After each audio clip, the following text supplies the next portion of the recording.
ఇది గనక మనం గనక గూగుల్ ఎనేబుల్ చేసుకొని ట్రాక్ చేసుకుంటే 90% ఆఫ్ ద అఫైర్స్ కన్ఫర్మ్ అయ్యే ఛాన్సెస్ ఉంటాయి.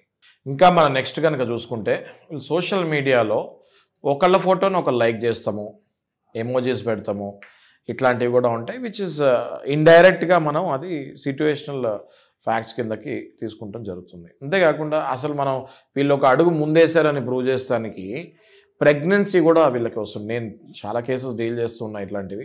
ప్రెగ్నెన్సీ వచ్చి ప్రెగ్నెన్సీని అబార్ట్ చేసుకునే టైంలో వీళ్ళు ఒక హోటల్ రెంట్కి తీసుకొని ఉంటారు.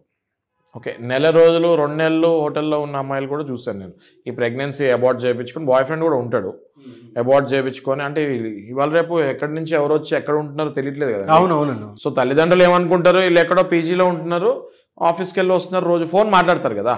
వీళ్ళు ఎక్కడ ఉంటున్నారు అనేది తల్లిదండ్రులకు తెలియదు. సో వీళ్ళేమో ఓయో రూమో తీసుకుంటారు, ఈ ప్రెగ్నెన్సీ ఈ అబార్షన్ ఈ ట్రీట్మెంట్లు నడుస్తూ ఉంటాయి. సో ఆ టైంలో హోటల్లో నెల రోజులు ఉంటే ఆ సీసీటీవీ ఫుటేజ్లు వీళ్ళు ఫుడ్ ఏమేమి ఆర్డర్ చేసుకున్నారు, వీళ్ళు ఒకవేళ బాయ్ తోటి మెడిసిన్స్ ఏమైనా తెప్పించుకున్నారా లేదా, ఇవన్నీ కూడా మనం అక్కడ ఎస్టాబ్లిష్ చేయొచ్చు.